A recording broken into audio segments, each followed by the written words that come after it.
A new report from FootballScoop.com says that there is a growing movement from group of 5 head coaches to start their own poll, to have a top 25 of the group of 5. And when you hear that for the first time, I don't think it's a coincidence that that comes out a little more than a week after there is growing swell for support of a group of 5 having its own individual playoff. Now, I've talked about why I think it's a good idea and why I think it's not a good idea to have a group of 5 playoff. If you want to go back through the channel and watch those, you can. I welcome your thoughts on the entire discussion, because I think you can see it both ways. Now, I think also the only thing in the middle of the road is roadkill, dead raccoons. So you got to take a stance. And when I see that there is going to be a group of 5, or there are at least heavy discussions about a potential group of 5 playoff, or not group of 5, a group of 5 top 25, I think that is the nice way to introduce a group of 5 playoff. I think that's where the start comes, because if you can't get everybody on the same page and get everybody pulling in the same direction towards a group of 5 playoff, I think the best way to try to convince those folks is have a group of 5 top 25, and then see that when, and this is quoted in the Football Scoop piece, is that if you're on ESPN on a Wednesday night and you see the number 2 group of 5 ranked schools taking on the number 6 group of 5 ranked school, are you more inclined to watch? Maybe, potentially, or yeah, you are. And so if they can say, hey, when we have definitive proof that these teams, these rankings move the needle, what do you think is going to happen when we have our own playoff? Now, I think the downside of that is having your own playoff probably sees you continue to play games on Tuesdays and Wednesday nights. And I don't know that that's great. And I don't know if there's, do we love football enough? And this could be a topic of discussion someday. Do we love football enough to watch it 7 days a week? Because when you're in the swing of things in October and November, there is football on Sunday, Monday, and Thursday from the NFL. Now Friday with games airing on Fox all day Saturday. So you have Tuesday and Wednesday that is starting to be filled by Conference USA and Mid-American Conference games. Do you love football so much that you watch it 7 days a week? I don't know that the answer to that question is yes. Like, I love eating steak, right? I had steak yesterday, and I had it for lunch today. I would be willing to eat it tonight for dinner, but my wife's not, so we're not having it. But neither here nor there. I think there is some validity in a group of 5 top 25, because the more I think about it, the more I lean towards a group of 5 playoff is probably the right way to go. But if you are a group of 5 program, essentially, most years, you have to have at most a loss to be ranked in the top 25, at least going forward from here on out, because the barriers have been busted down that you are not viewed on the same playing field as the overwhelming majority of Power 5 programs. The upper echelon of the group of 5 is not viewed as the same as the upper echelon of the Power 5. That's just not the reality of the sport any longer. Whether that's real, fair, unfair, we can talk about another time. But that's the perception right now. And so, are you better off being ranked as the number 1 unanimous group of 5 program in the group of 5 top 25, or being ranked 24th in the AP top 25? Now, there's arguments to be made for both, but when you can put out social media graphics that say we're the number 1 team in the nation, and you can sell recruits on the idea of you can come here and you can play for the top group of 5 brand in America, or, hey, we made it to the AP top 25 at one point. Which one carries a little bit more cachet? Now, you can argue that it's we made it all the way to number 24, baby. We got there. We were above Virginia Tech. Hell yeah. Or We were the number one ranked team in the group of 5. We were number 1. It matters. Whether you think so or not, it matters. It's the same thing that like the kids love fresh new uniforms every week. And the traditionalists are like, why the hell do we have different uniforms every week? Well, because the kids love them. And if the kids love being number 1, there's only one pathway for teams in the Mountain West, the American Conference USA, Sun Belt, and MAC to be number 1. Because even if, no matter what chaos might ever happen, if one of those schools from one of those conferences are 12-0 and everybody else is 11-1 or 10-2, still going to be ranked number 1. And that's just the reality of the sport in 2024 and 2025 and 2026 and going forward. But having that notoriety, having that number by your name, even if people view it as, you know, how like the winner of the NIT is the 69th best team in the country.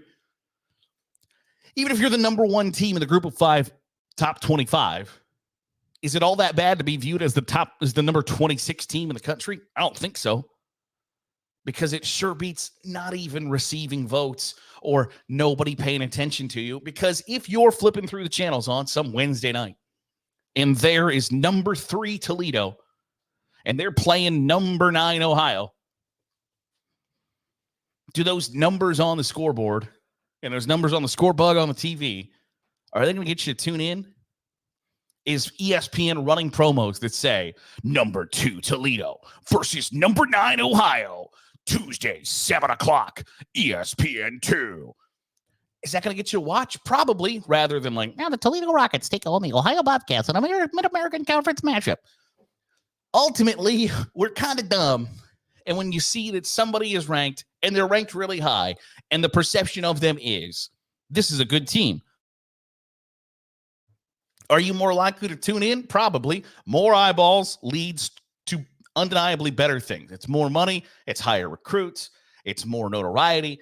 It's all of the good things needed for Group of 5 football, which I'd like. I'm in the middle of. I might statistically be in like the geographic midpoint of the Mid-American Conference. I am about it. I like it. I want Group of 5 football to succeed. I want them to still have access to the college football playoff rather than split off on their own, unless there's going to be, you know, like this subdivision that includes the Missouri Valley and the Big Sky. So it's Montana and Montana State, North Dakota State, Illinois State, Youngstown State, South Dakota State, some big time FCS powers playing against the Group of 5. I don't know that I want to see that happen until those schools are all going to be on the same playing field. But I think ultimately a Group of 5 top 25 is a pretty good idea, because that's 25 more. It's the same argument that I make. The thing I hate most about NCAA sanctions is when they take scholarships away. You say, hey, instead of like, we're going to take 30 scholarships away from USC, or they took 30 scholarships away from Penn State during the whole Joe Pa thing. That's 30 kids every year that don't get the opportunity to go to college for free. That's 30 slots taken away. There is a finite number of college football players that get to go to college for free and get a free education in exchange for playing football. There's a finite number of those slots every year. And when you take them away, there's opportunities for young men to get a free education, to not be burdened by student loans, to not be burdened by a lot of the things that burden kids going to college these days. They don't have to worry about it. And that's great. It's an undeniably good thing. And that sucks when that's taken away. And in college football, in the polls, there is a finite number. There are 25 slots for 134 schools. And the chances for the gigantic majority of those schools in the Group of 5 to ever appear in that top 25 is super small. Tiny. But you take those 85 schools, or whatever the number is. Now those 85 schools have a chance to be in their own top 25. All it does is expand the options, expand the access, notoriety, name recognition for programs that deserve it. And I don't think anybody's operating under the illusion that they're ever going to be viewed as equal, that the number 24 team in the group of 5 top 25 is never going to be viewed as the number 24 team in the AP top 25. Nobody's operating under that, guys. Nobody's saying, hey, you know what would be fun is if we went mano-a-mano, number 1 in Power 5, number 1 in group of 5, put them together and play. I don't think anybody's saying that. But I am saying that the number 25 team in the group of 5 is never going to have the chance to sniff the top 25 in the AP top 25. And if it's late November and your team is playing on a Tuesday night and they're ranked number 25 in the group of 5 top 25, are you more likely to tune into the game or watch the game or go to the game, listen to the game, pay attention on social media? So while it might be viewed as watering down, might be viewed as participation trophy, everybody gets a trophy these days, while it might be viewed that way, does it get you to pay attention longer, more frequently into the season? Does it take up more of your time, your attention?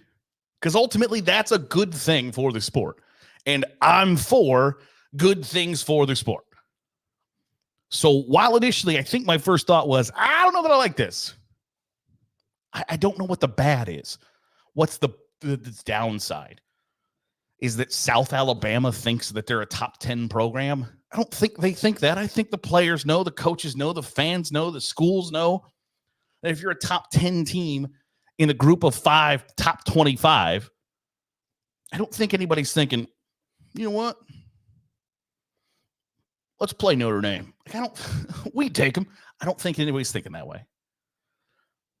But I do think if it's a late season game and you are 8-3 going into the final week of the year,